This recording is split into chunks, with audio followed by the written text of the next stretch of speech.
আসসালামু আলাইকুম। আপনারা ভালো আছেননি? আমি আজকে গরুর মাংস রান্না করি।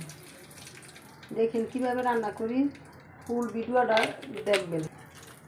এই যে রসুন, তারপরে পেঁয়াজ, শুকনো মরিচ দিলাম, কটা শুকনো মরিচ,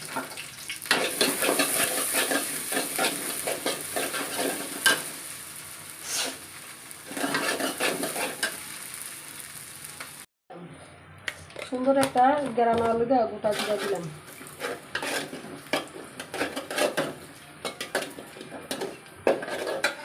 একটু পানি দিলাম, দিয়ে দিই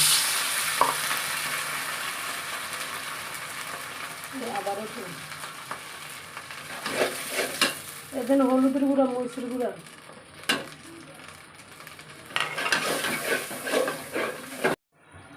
আমি সব রকমের মশলা একসাথে গুঁড়ি করে নিয়ে মশলা দিলাম।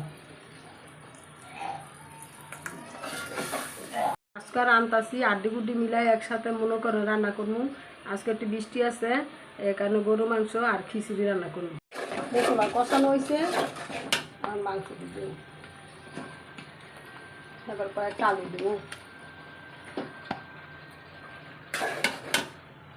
মাংসের মধ্যে কটা চর্বি আছে দেখা যায়।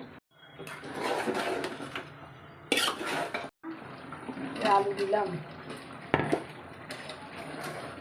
আলু দিয়ে মাইলা সেরা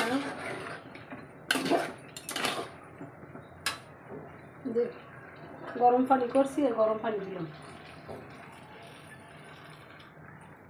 দেখেন কত সুন্দর গ্যারান আইছে। মশলা অনেক রকমের মশলা আমি বাইকে নিয়েছি দেখে একটু জোর জোর রাখবো, কারণ খিচুড়ি খাইবো, খিচুড়িটা খাবো তো এই কারণে একটু জোর রাখবো। তরকারি আমার লবণ দিতে মনে নাই, আপনাদের কইবেন না আমি লবণ ছাড়াই রান্ধি, লবণ দিতে মন নাই। আল্লাহই জানে আজ মাংস তরকারিতে মনে হয়। এই দেখেন আমার গরুর মাংস কত সুন্দর হয়েছে, দেখেন কালারটা কত সুন্দর হয়েছে। আড্ডি গুড্ডি রাঁধছি, কালার অনেক সুন্দর।